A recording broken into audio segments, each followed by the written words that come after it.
Hello student, today our topic is triangles. बच्चों, इस chapter में आज हम लोग पढ़ेंगे कॉन्ग्रुएंसी ऑफ ट्राइंगल्स। उससे पहले हम देखना चाहेंगे कि what do you mean by congruent figure या कॉन्ग्रुएंट स्ट्रक्चर। देखो बच्चों, कोई भी दो फिगर को कॉन्ग्रुएंट तभी कह सकते हैं जब उनके सेम शेप हो, सेम साइज हो। It means that if the two figure are said to be congruent if they have same shape and the same size। जैसे फॉर एग्जाम्पल मान लो हमारे पास दो सर्कल हैं सेम रेडियस के, इसका भी रेडियस r है, इसका भी रेडियस r है, तो कह सकते हैं कि दोनों जो फिगर है अर्थात दोनों सर्कल क्या है बच्चों, कॉन्ग्रुएंट है। और कॉन्ग्रुएंट कोई दो फिगर कॉन्ग्रुएंट होते हैं तो उस सिंबल को हम ऐसे दिखाते हैं, ठीक है। जैसे मान लो एक लाइन है, लाइन सेगमेंट है, मान लो ये 5 सेंटीमीटर का है A B. Second line segment मान लो पी क्यू है, इसका भी लेंथ मान लो 5 सेंटीमीटर है, तो कह सकते हो कि both line segment are also congruent. क्यों? क्योंकि दोनों लाइन है और दोनों का लेंथ सेम है। तो कॉन्ग्रुएंट फिगर क्या होंगे कि ऐसे दो स्ट्रक्चर को कॉन्ग्रुएंट कहेंगे जिनका शेप और साइज सेम हो, ठीक है, उसे हम कॉन्ग्रुएंट फिगर कहेंगे। ऐसे बच्चों को होता है सिमिलर ऑब्जेक्ट। सिमिलर ऑब्जेक्ट, तो सिमिलर ऑब्जेक्ट में और कॉन्ग्रुएंट ऑब्जेक्ट में थोड़ा सा बेसिक डिफरेंस है, बहुत बड़ा डिफरेंस है। सिमिलर ऑब्जेक्ट क्या होता है, the two figure are said to be similar if they have same shape but different size. Shape same हो, साइज डिफरेंट हो, तो ऐसे दो ऑब्जेक्ट को हम लोग सिमिलर कहते हैं। लेकिन अगर दोनों ऑब्जेक्ट के शेप सेम हो और साइज भी सेम हो तो ऐसे ऑब्जेक्ट को हम लोग कहते हैं बच्चों कॉन्ग्रुएंट ऑब्जेक्ट। अगर आप इसको फिगर कहते हो तो कॉन्ग्रुएंट फिगर, अगर आप इसको सर्कल बोलते हो तो कहोगे कॉन्ग्रुएंट सर्कल, अगर आप इन दोनों को लाइन बोल दो that is said to be congruent lines, अगर ये दोनों ट्रायंगल है तो उसे कहेंगे कॉन्ग्रुएंट ट्रायंगल। तो बच्चों यहाँ पे हम लोग ना बेसिकली पढ़ना है ट्रायंगल के बारे में और कॉन्ग्रुएंसी ऑफ ट्रायंगल के बारे में। तो आइए हम देखते हैं what do you mean by the congruency of two triangles. तो बच्चों, तो कॉन्ग्रुएंट फिगर को हम कह सकते हैं two figure are congruent if they are of same shape and of the same size. तो ऐसे फिगर को हम लोग कॉन्ग्रुएंट कहेंगे जिनके शेप और साइज सेम हो। ऐसे हम लोग कॉन्ग्रुएंट ट्रायंगल्स के बारे में कह सकते हैं two triangles are congruent if the three sides and three angles of one triangle are congruent to the corresponding sides and the angles of the other triangle. मतलब बच्चों, अगर दो ट्रायंगल कॉन्ग्रुएंट है तो उसके लिए क्या कंडीशन होनी चाहिए डिफिनेशन के अनुसार। मान लो एक ट्रायंगल ए बी सी है and the next one triangle is the P Q R. बच्चों, अगर ये दोनों ट्रायंगल कॉन्ग्रुएंट हैं तो करस्पॉन्डिंग साइड इक्वल होना चाहिए, अर्थात ए बी इक्वल हो किसके, पी क्यू के, ए सी किसके इक्वल हो, पी आर के, एंड बी सी किसके इक्वल हो बच्चों, क्यू आर के। तो ऐसे कंडीशन के अगर इस कंडीशन को फॉलो करो तो ऐसे ट्रायंगल को कहते हैं कि बोथ ट्रायंगल आर कॉन्ग्रुएंट। देखो बच्चों, इसमें कॉन्ग्रुएंट ट्रायंगल के बारे में कह रहा है कि two triangles are congruent if the three sides and three angles one of one triangle are congruent. देखो, इसका कहने का सेंस ये है कि तीन side corresponding three side equal हो और तीन एंगल इक्वल हो। तो बच्चों, बेसिकली अगर देखा जाए तो यहाँ एंगल इक्वल हो या ना हो उससे फर्क नहीं पड़ता। अगर हम ये साबित कर देते हैं A B is equal to P Q, B C is equal to Q R and A C equal to P R, उसके बाद हम ये देख लें कि angle A equal to angle P equal to angle Q और angle C equal to angle R, तब ये कॉन्ग्रुएंट हुआ। तो आप जब डिफिनेशन पढ़ोगे कि कोई भी ट्रायंगल कॉन्ग्रुएंट कब होता है, उसके लिए हम लोग बेसिक 5 प्रॉपर्टी यूज करते हैं। उन्हीं 5 प्रॉपर्टी में से और कोई एक प्रॉपर्टी मैच कर जाएगा तो हम कहेंगे कि बोथ ट्रायंगल आर कॉन्ग्रुएंट। अर्थात जब हम क्वेश्चन को सॉल्व करेंगे बच्चों तो कॉन्ग्रुएंसी ऑफ टू ट्रायंगल्स के लिए कुछ रूल्स हैं, जैसे side side side congruency, side congruency, angle congruency, angle side congruency and right hypotenuse side congruency. कुल मिलाकर 5 तरह की कॉन्ग्रुएंसी को हम लोग स्टडी करने वाले हैं। तो आप देखोगे कि जब भी हम न्यूमेरिकल्स लगाएंगे इन्हीं पांचों में से किसी एक कॉन्ग्रुएंसी पे आधारित हमारा न्यूमेरिकल्स होगा और उसकी प्रॉपर्टी को हम चेक करेंगे। अब उस प्रॉपर्टी को सेटिस्फाई कर देगा तो हम कहेंगे कॉन्ग्रुएंट है। फिलहाल अभी जान लो दो ट्रायंगल कब कॉन्ग्रुएंट होंगे, जब उसके करस्पॉन्डिंग साइड इक्वल हो और उसके साथ साथ करस्पॉन्डिंग एंगल भी इक्वल हो। याद रखिएगा, सिर्फ करस्पॉन्डिंग एंगल इक्वल होगा तो ट्रायंगल कभी कॉन्ग्रुएंट नहीं होगा, साइड इक्वल होना जरूरी है। जैसे फॉर एग्जांपल एक ट्रायंगल ले लेते हैं, मान लो छोटा सा कोई ट्रायंगल है, ये भी कोई ट्रायंगल है। देखो मान लो 30 डिग्री है तो ये भी 30 डिग्री है। बच्चों ये मान लो 50 डिग्री है तो ये भी 50 डिग्री है, और मान लो ये 100 डिग्री है तो ये भी 100 डिग्री है। तो क्या ये दोनों कॉन्ग्रुएंट है? बिल्कुल नहीं कॉन्ग्रुएंट। क्यों? क्योंकि देखो शेप तो सेम है, साइड डिफरेंट है। देखो यानी क्या है, ये दोनों ट्रायंगल कॉन्ग्रुएंट नहीं है। कॉन्ग्रुएंट होने के लिए दोनों कंडीशन सेटिस्फाई होना चाहिए, करस्पॉन्डिंग एंगल के साथ साथ करस्पॉन्डिंग साइड इक्वल होना चाहिए। तो यहाँ तुम क्या देख रहे हो, मान लो अगर ये ट्रायंगल ABC है और ट्रायंगल PQR है, तो हम देख रहे हैं कि AB is not equal to PQ, BC is not equal to QR and AC is not equal to PR। So this both triangles are not congruent to each other, जबकि यहाँ हो सकता है। ठीक है ना? तो याद रखिएगा, दो ट्रायंगल कॉन्ग्रुएंट तब होंगे जब करस्पॉन्डिंग साइड्स इक्वल होंगे, साथ साथ करस्पॉन्डिंग एंगल इक्वल होंगे। तो हमें सिर्फ कोई एक कंडीशन लेके चलेंगे कि जब दो ट्रायंगल कॉन्ग्रुएंट है तो करस्पॉन्डिंग साइड क्या हो? इक्वल होंगे, और भी प्रॉपर्टी होगी। तो आइए हम लोग टाइप्स ऑफ कॉन्ग्रुएंसी के बारे में स्टडी करते हैं बच्चों। तो पहली कॉन्ग्रुएंसी है साइड से साइड कॉन्ग्रुएंस। इसमें क्या होता है कि दो ट्रायंगल को कॉन्ग्रुएंस तभी कहोगे जब उनके करस्पॉन्डिंग साइड्स आपस में इक्वल हो। जैसे मान लो एक ट्रायंगल ABC है, this is the triangle ABC and second one triangle is the PQR। ठीक है? अगर मान लो बच्चों if AB equal to PQ, BC equal to QR and AC equal to मान लो PR है, उस केस में कहोगे कि बोथ ट्रायंगल्स आर कॉन्ग्रुएंट। यही तुम्हारा डिफिनेशन हो जाएगा। तो साइड से साइड कॉन्ग्रुएंसी क्या होती है? The two triangles are congruent if their corresponding sides are equal, then both triangles are congruent to each other। ये आपका डिफिनेशन होगा। इसको मैथमेटिकल फॉर्म में ऐसे लिख सकते हैं कि in triangle ABC and triangle PQR if AB equal to क्या मिले हमको? PQ। मान लो बच्चों AB equal to PQ given है, एक गिवन होगा, क्वेश्चन में देखना पड़ेगा है कि नहीं। BC equal to QR and AC equal to PR। मतलब बच्चों देखो AB इक्वल टू PQ है। एक बात और मैं बता दूं, ऑर्डर का भी ध्यान देते हैं। जैसे देखो एक चीज देखो, अगर मैं ट्रायंगल ABC को कॉन्ग्रुएंट दिखा रहा हूँ triangle PQR, it mean that A किसको करेस्पॉन्ड करेगा? P को, B किसको करेस्पॉन्ड कर रहा है? Q को, C किसको करेस्पॉन्ड कर रहा है? R को। अगर हम इसको पढ़ते हैं triangle ABC, so it is said to be triangle PQR। आप इसको ट्रायंगल PQR पढ़ोगे जब इसको ABC कहोगे। जब आप पढ़ते हो ट्रायंगल BC है तो इसको पढ़ना ट्रायंगल QRP। जब इसको पढ़ोगे ट्रायंगल CAB तो आप इसको पढ़ोगे ट्रायंगल RPQ। तो देखो बच्चों, अगर दिया है AB equal to PQ, BC equal to QR, AC equal to PR, उस केस में आप कहो then triangle ABC is congruent to triangle PQR। ये प्रॉपर्टी होगी, और ये कहाँ से लिखेंगे? By the rule of side से साइड कॉन्ग्रुएंसी।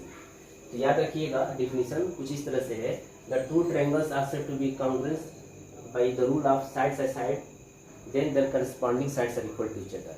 अर्थात दो ट्रायंगल अगर साइड से कॉन्ग्रुएंट हो रहे हैं तो इसका ये मतलब होगा कि दोनों ट्रायंगल के करस्पॉन्डिंग साइड्स इक्वल होंगे। एक चीज मैं और बता दूं बच्चों, एक याद बता, मतलब ध्यान से सुनना क्या मैं बोल रहा हूँ। जैसे मैं कह रहा हूँ कि ट्रायंगल ABC और ट्रायंगल PQR अगर कॉन्ग्रुएंट है तो आप AB इक्वल टू QP नहीं लिख सकते, ये रॉन्ग मेथड है। जरूर केस में तो AB को BA बोलो, PQ को QP बोलो, बात एक ही है। लेकिन यहाँ बिल्कुल मत लिखना। क्यों नहीं लिखते? देखो इसलिए लिखते हैं, जब तुम AB कहोगे तो इसको तुम PQ रीड करना, जब आप इसको BA रीड करोगे तो इसको आप QP रीड करना, जब इसको BC रीड करोगे तो इसको है QR रीड करना।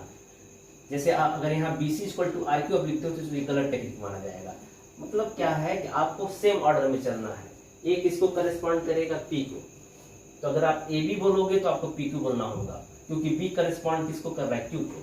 C किसको करेस्पॉन्ड कर रहा है? R को। ये ऑर्डर का भी ध्यान देना। एक बात और मैं यही बता दूं, जब दो ट्रायंगल कॉन्ग्रुएंट हो जाते हैं बच्चों, तो उस केस में करेस्पॉन्डिंग साइड्स इक्वल होंगे और करेस्पॉन्डिंग एंगल्स इक्वल होंगे।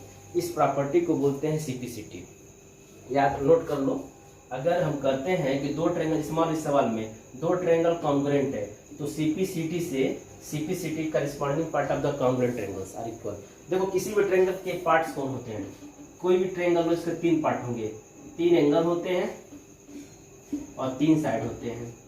तो जब दो ट्रायंगल कॉन्ग्रुएंट हो जाते हैं ना, तो उनके जो पार्ट्स आपस में सेम हो जाते हैं, करस्पॉन्डिंग पार्ट सेम होते हैं। अर्थात करस्पॉन्डिंग एंगल सेम होंगे तथा करस्पॉन्डिंग साइड सेम होंगे। जैसे फॉर एग्जांपल, जैसे अभी मान लो प्रूफ मान लो हमने कर दिया कि triangle ABC congruent triangle PQR, तो हम कह सकते हैं कि जो एंगल ए है वो एंगल पी के इक्वल है, एंगल बी जो है एंगल क्यू के इक्वल है और एंगल सी जो है एंगल आर के इक्वल है। और एक्चुअली वो पहले से तो हमको पता ही था, it is given that A equal to P Q, B equal to Q R and equal to P R, ये भी है। तो याद रखिएगा, whenever the two triangles are congruent then the corresponding parts are equal. यहाँ parts बोलने का मतलब कहता है in the sense of angle या in the sense of side, side के रूप में भी सोच सकते हैं और एंगल्स के रूप में भी सोच सकते हैं। तो इस तरह से बच्चों आपने साइड से साइड कांग्रुएंसी पढ़ लिया, समझ लिया। अब आता है दूसरा पॉइंट पे, that is to be side angle side. तो ज्योमेट्री से समझोगे तो बहुत अच्छे समझ में आएगा। SAS, ठीक है, क्या होता है इसका डेफिनेशन? देखो SAS कांग्रुएंसी तब लगेगा जब कोई दो ट्रायंगल हो, दो साइड इक्वल हो उनके आपस में तथा दोनों साइड के बीच इंक्लूडेड एंगल भी इक्वल हो। जैसे डायग्राम बना समझते हैं। मान लो बच्चों ये ट्रायंगल ABC है, एक ट्रायंगल मान लो PQR है, सपोज इस ट्रायंगल PQR है। अगर हम कहते हैं कि चलो AB किसके इक्वल है? PQ के, AC किसके इक्वल है बच्चों? PR के, और ये एंगल A मान लो एंगल 1 है और ये एंगल B मान लो एंगल 1 है, ये दोनों इक्वल हैं, तब कहोगे कि this triangle is congruent to each other by the rule of SAS, side angle side. देखो कौन सा एंगल सेम हो रहा है दोनों में? वह एंगल सेम हो रहा है जो इंक्लूडेड साइड है, जो गिवन साइड है, जो इक्वल है, उनके बीच का एंगल इक्वल है। ठीक है, इस बात का भी ध्यान दीजिएगा। SAS कब लगेगा? कि जब दो साइड इक्वल हो तथा एक एंगल इक्वल हो। और वो एंगल कौन सा होना चाहिए? वो एंगल जो इक्वल साइड्स बना रहे हैं उनके बीच का एंगल होना चाहिए, that is said to be included angle. ठीक है, तो इसको डिफिनेशन में ऐसे समझते हैं, in triangle ABC and triangle PQR, if AB equal to PQ हो, मान लो दिया है, मान लो इक्वल है, अगर ऐसा हो गया, AC इक्वल टू PR है, ठीक है, पहले देखो ऐसे पहले एंगल लिखो, angle A equal to angle P हो, गिवन है मान लो। अब लिखो AC इक्वल टू PR, तब उस केस में कहना आप कि triangle ABC is congruent to triangle PQR। और ये कौन सी प्रॉपर्टी से कहेंगे हम? SAS से कहेंगे। तो बच्चों ये इसलिए कांग्रुएंट हुआ साइड एंगल साइड कांग्रुएंसी से, क्यों? क्योंकि इसमें दो साइड और एक एंगल सेम है, और वो एंगल कौन है?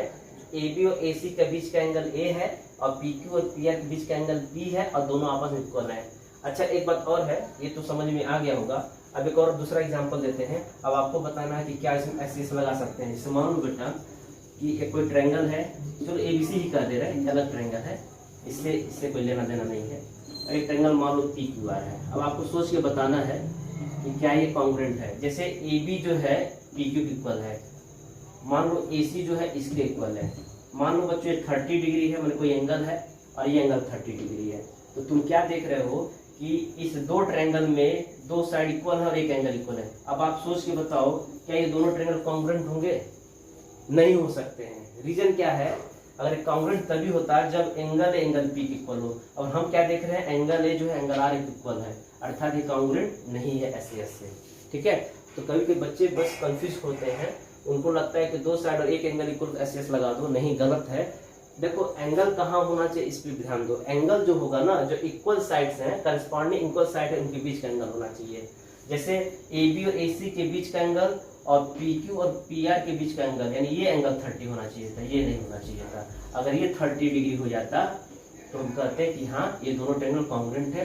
लेकिन अगर 30 डिग्री नहीं है, 30 के अलावा कोई मतलब कोई डिफरेंट एंगल हो, इससे थोड़ा डिफरेंट एंगल हो, तो हम कहेंगे दोनों ट्रायंगल कांग्रुएंट नहीं है।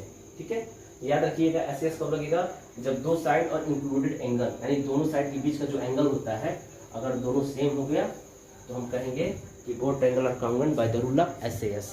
अच्छा एक बात और है बच्चों, अगर मान लो ये दोनों ट्रायंगल कांग्रुएंट हो गया, तो अभी आपने पढ़ा था कि दो ट्रायंगल जब कांग्रुएंट होते हैं तो करस्पॉन्डिंग पार्ट सेम हो जाते हैं। तो हम बड़े आसानी से कह देंगे कि जो BC जो है ना QR इक्वल है, क्योंकि ये तो हमें पता है कि बच्चों AB जो है PQ इक्वल है, AC जो है PR इक्वल है, और एंगल A जो है एंगल P इक्वल है। ठीक है ना, तो ये बताओ अगर हम ये साबित कर दिया, मान लो ये दोनों ट्रायंगल कांग्रुएंट है, तो उस केस में तुम कह देना कि जी हाँ BC जो है QR के इक्वल होगा। क्यों? CPCT से।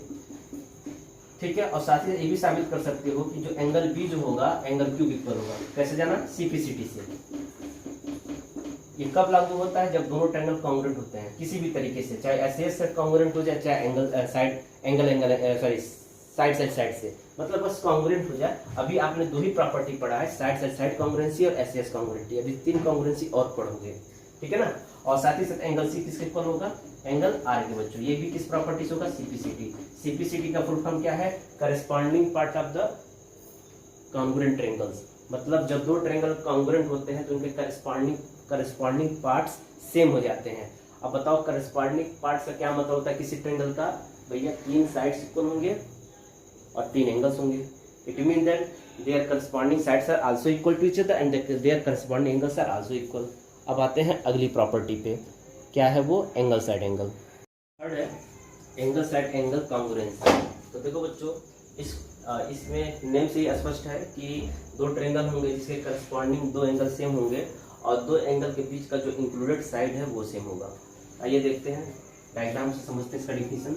Suppose this is the triangle ABC and this is the triangle PQR।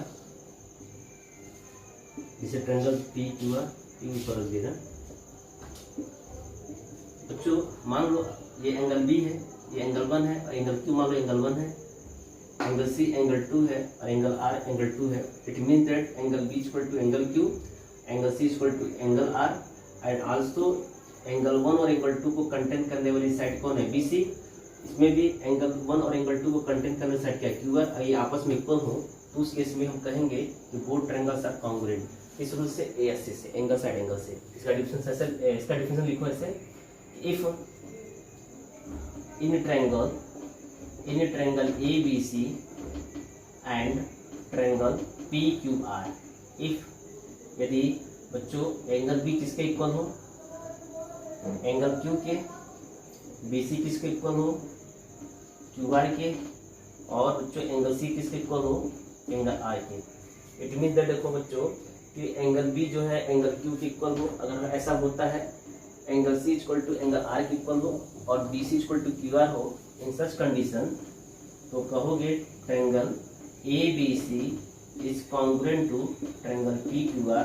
और इस प्रॉपर्टी को कहते हैं SAS, साइड क्या बोलते हैं बच्चों? एंगल साइड एंगल कॉन्ग्रुएंसी, ठीक है। ASA देखो, ASA इसको कहेंगे। अब बच्चों अभी बताया था कि जब दो ट्रायंगल कॉन्ग्रुएंट होते हैं तो CPCT से हम कह सकते हैं कि AB जो है PQ इक्वल है, क्योंकि हम थोड़े जानते हैं, हम तो ये जान लेते हैं BC इक्वल टू QR है।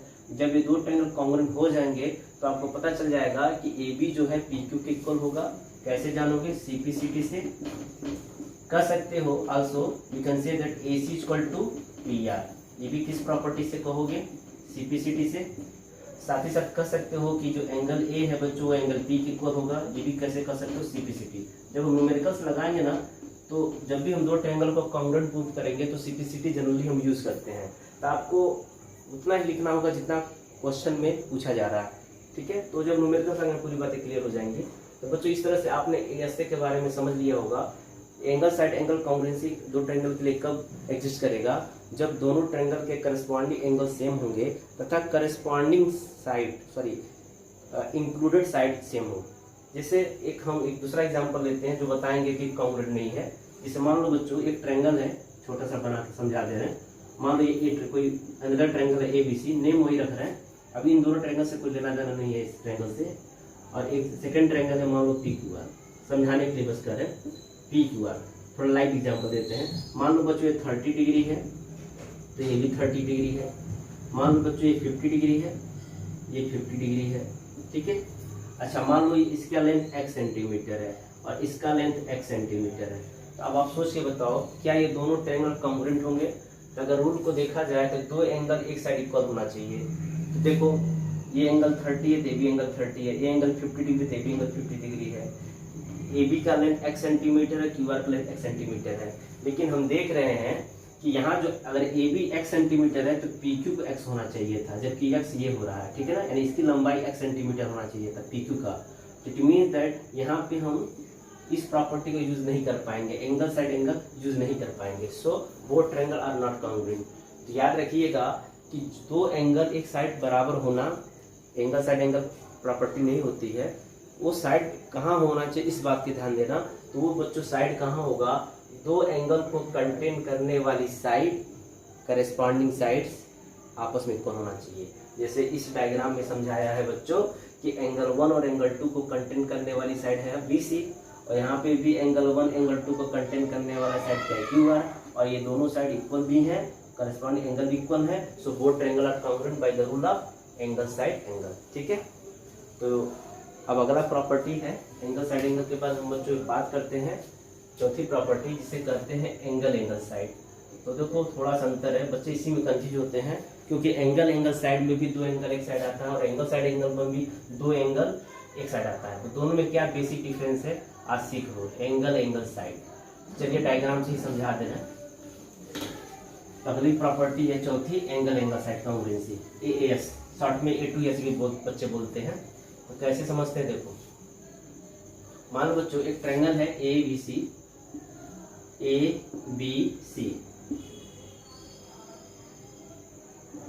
बच्चों अनदर ट्रायंगल है PQR, बच्चों अनदर ट्रायंगल है PQR। अब जरा समझो इस बात को, 2 एंगल एक साइड बराबर दिखाना होता है इसमें। मान लो बच्चों ये एंगल 1 है, ये भी एंगल 1 है, ये एंगल 2 है, ये भी एंगल 2 है, अर्थात ये दोनों एंगल सेम है। Angle B angle Q equal है, angle A angle P equal है। अब जरा ध्यान समझो बच्चों, एंगल 1 के करस्पॉन्डिंग है in front of angle 1, angle 1 की अपोजिट साइड BC है और इस एंगल 1 की अपोजिट साइड QR है। अगर ये दोनों इक्वल हैं तो कहोगे कि ये दोनों ट्रायंगल कॉन्ग्रुएंट है। या तो ये प्रॉपर्टी एग्जिस्ट करे या दूसरे तरीके से सोच लो। इसी डायग्राम को हम दूसरा बना रहे हैं, ABC मान लो ये PQR, ये सेकंड डायग्राम है। मान लो बच्चों कि एंगल A जो है एंगल Q के इक्वल है, सॉरी एंगल P के इक्वल है, एंगल 2 जो है एंगल Q के इक्वल है, मतलब 2 एंगल सेम हो गया। अब देखो यहाँ पे मान लो एंगल 2 के अपोजिट साइड जो AC और इस एंगल 2 का अपोजिट साइड क्या है PR, अगर आपस में इक्वल है तब भी ये दोनों ट्रायंगल क्या होंगे, कॉन्ग्रुएंट होंगे। तो तुम क्या देख रहे हो, एंगल एंगल साइड कॉन्ग्रुएंसी कब एग्जिस्ट करेगा, किसी 2 ट्रायंगल के लिए 2 एंगल बराबर होंगे, एक साइड बराबर होंगे, और वो साइड कौन होगा, वो साइड किसी करस्पॉन्डिंग एंगल के सामने वाली साइड आपस में इक्वल होना चाहिए। जैसे एंगल 1 के सामने हमारा BC, इसके करस्पॉन्डिंग एंगल 1 के सामने हमारा साइड है QR, अगर आपस में इक्वल है और करस्पॉन्डिंग 2 एंगल इक्वल है तो भी ये ट्रायंगल कॉन्ग्रुएंट होंगे। किस रूल से, एंगल एंगल साइड से। ऐसे ही दूसरा एग्जांपल में समझ लो बच्चों, इस ट्रायंगल में देखो कि एंगल 2 के सामने वाली साइड क्या है, इसमें AC, और इसमें एंगल 2 के सामने साइड क्या है बच्चों, PR, आपस में इक्वल है और 2 एंगल भी इक्वल है, तो हम कहेंगे दोनों ट्रायंगल कॉन्ग्रुएंट है। इस नियम से एंगल एंगल साइड। ठीक है ना, तो लिखते हैं, चाहे इसको देख के लिखो चाहे इसको। तो सोल्यूशन हम ऐसे लिखते हैं कि इन ट्रायंगल, तो इसका डिफिनेशन समझ लो, in triangle ABC and triangle PQR if, बस ये दिमाग में ज्योमेट्री बैठाए रखो, तुरंत सवाल जब सॉल्व करोगे तो सब प्रॉब्लम दूर हो जाएगा, बस कॉन्सेप्ट क्लियर होना चाहिए। अगर मान लो इसको देखते हैं, यदि बेटा एंगल A जो है एंगल P के इक्वल हो, एंगल B जो है एंगल Q के इक्वल हो, ठीक है, जिसे दोनों एंगल 1 है दोनों एंगल 2 है। और एक चीज और देखो, एंगल 1 के करस्पॉन्डिंग साइड क्या है BC, और एंगल इस 1 के करस्पॉन्डिंग साइड क्या है QR। ये अगर आपस में इक्वल हो, ठीक है, या तो ये प्रॉपर्टी मिल जाए और नहीं तो OR करके ये हम करते रहे, या तो ये मिल जाए और नहीं तो ऐसा हो कि एंगल 2 के सामने वाली साइड क्या है बच्चों AC, और इस एंगल 2 के सामने साइड क्या बच्चों PR, ये इक्वल हो जाए। या तो ये मिले चाहे ये मिले, कोई एक हम बता रहे हैं, ठीक है। उस केस में हम कहेंगे, जैसे आपको ना कोई करस्पॉन्डिंग कोई एक एंगल को सेलेक्ट करना है। अब जैसे मान लो ये एंगल 1 है और इसका एंगल 1 है, इस एंगल 1 का अपोजिट साइड BC, इस एंगल 1 के लिए अपोजिट साइड QR, अगर दोनों इक्वल है और 2 एंगल आपस में इक्वल है तो उस केस में दोनों ट्रायंगल कॉन्ग्रुएंट होंगे। किस रूल से, एंगल एंगल साइड से। तो लिख दो, then triangle ABC is congruent to triangle PQR। किस प्रॉपर्टी से लिखा जाएगा बच्चों, एंगल एंगल साइड कॉन्ग्रुएंसी से, ठीक है, यही बताया आपको। तो इट मीन दैट हमें बस तुम इसको हटा ही दो, ठीक है। तो इस रूल को फॉलो करेगा तो कहेंगे ये दोनों ट्रायंगल क्या है, कॉन्ग्रुएंट है। इस रूल से कॉन्ग्रुएंट है, एंगल एंगल साइड से है, ठीक है ना। और जब 2 ट्रायंगल कॉन्ग्रुएंट हो जाएंगे तो सिटी लगा लीजिएगा, करस्पॉन्डिंग पार्ट्स आर इक्वल, ठीक है। If the 2 triangles are congruent then their corresponding parts are equal. अच्छा जी, चलिए तो समझ में आ गया। अब हम एक और एग्जांपल लेते हैं जो बताते हैं क्या उसमें एंगल एंगल साइड एग्जिस्ट करेगा। जैसे मान लो बच्चों, आपको समझा रहे हैं कि मान लो एक ट्रायंगल ABC है और इधर इसको अरेंज कर देना, इसका कोई जरूरत नहीं है, और एक ट्रायंगल PQR है। अब आपको सोचना है कि क्या ये दोनों ट्रायंगल कॉन्ग्रुएंट है कि नहीं। जैसे बच्चों मान लो ये एंगल 1 है, मान लो ये एंगल 1 है, ये एंगल 1 है, ये एंगल 2 है, ये भी एंगल 2 है, ठीक है। अब एंगल 1 के करस्पॉन्डिंग साइड BC है, मान लो ये BC है, जबकि एंगल 2 करस्पॉन्डिंग साइड PR, ये आपस में इक्वल है। मतलब इस क्वेश्चन ये कर रहे हैं कि BC जो है PR इक्वल, जैसे मान लो ये x सेंटीमीटर है और ये भी x सेंटीमीटर है, जैसे मान लो ये 30 डिग्री है तो ये भी मान लो 30 डिग्री है, मान लो बच्चों ये 60 डिग्री है, सपोज दैट मान लो ये भी 60 डिग्री है। अब आपको बताना है कि क्या ये दोनों ट्रायंगल कॉन्ग्रुएंट होंगे। देखो तो अगर रूल सोचा जाए तो अगर ये एंगल साइड एंगल होता तो उस केस में AB जो है PQ बराबर होगा, तो हमें तो कुछ नहीं दिखा AB PQ, यानी एंगल साइड एंगल फेल हो गया। अब हम बात करते हैं एंगल एंगल साइड। अगर बच्चों एंगल साइड है तो दो एंगल एक साइड बराबर होगा, तो वो साइड कौन होगा। तो इस केस में देखो कि 30 डिग्री के सामने वाली साइड BC है और इस 30 डिग्री के सामने साइड QR है, तो यहाँ पे BC जो होगा QR के बराबर होना चाहिए था। तो क्या बताओ इस डायग्राम में BC इक्वल टू QR है? नहीं है, no. Is BC equal to QR? तुम्हारा जवाब होगा नो, बिकॉज BC जो है PR के बराबर है, ना कि QR के इक्वल है। इसका मतलब है ये दोनों ट्रायंगल कॉन्ग्रुएंट नहीं है, ठीक है ना। चलो एक बार और सोचते हैं, अगर ये दोनों ट्रायंगल एंगल साइड से कॉन्ग्रुएंट होंगे तो उस केस में 60 के अपोजिट साइड AC और इस 60 का अपोजिट PR आपस में इक्वल होना चाहिए। तुम देखो ये भी फेल हो गया, क्यों? क्योंकि जो बच्चों जो तुम्हारा AC है ना, वो किसके इक्वल है? PR के इक्वल है? नहीं है। क्यों नहीं है बताओ? बिकॉज क्योंकि क्वेश्चन में हमने मान लो दिया है कि BC जो है PR के इक्वल है। तब तुम बताओ BC जब PR के इक्वल होगा तो उस केस में ना तो BC QR इक्वल है, ना तो AC इक्वल टू PR है। तो इट मीन दैट ये जो दोनों ट्रायंगल है वो कॉन्ग्रुएंट नहीं होंगे।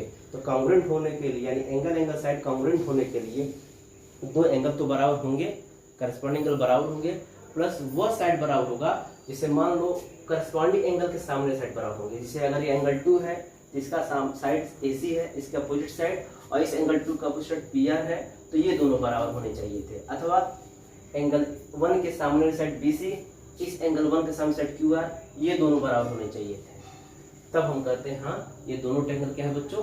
एंगल साइड कॉन्ग्रुएंस है, ठीक है ना। तो आई होप आप लोग समझ गए होंगे एंगल साइड और एंगल साइड एंगल में क्या बेसिक डिफरेंसेस हैं। बच्चों इस पर थोड़ा सा ध्यान दीजिएगा, जब न्यूमेरिकल्स लगाएंगे तो और भी कौन से टॉपिक क्लियर होंगे। अब नेक्स्ट है लास्ट पॉइंट, RHS कॉन्ग्रुएंसी। आइए देखते हैं इसके बारे में। जो लास्ट है राइट एंगल हाइपोटेनस साइड। बच्चों इस ट्रायंगल में कॉन्ग्रुएंसी जब दिखाना होगा तो इसमें आपको दो राइट एंगल ट्रायंगल मिलेंगे। तो बच्चे कभी कभी जब न्यूमेरिकल सॉल्व करते हैं तो अपने सामने जब भी दो राइट एंगल ट्रायंगल दिखता है तो तुरंत वो राइट हाइपोटेनस साइड कॉन्ग्रुएंसी मान लेते हैं। कोई जरूरी नहीं है कि हर राइट एंगल ट्रायंगल के बीच में हम right angle hypotenuse side congruency लगाएं, ठीक है ना।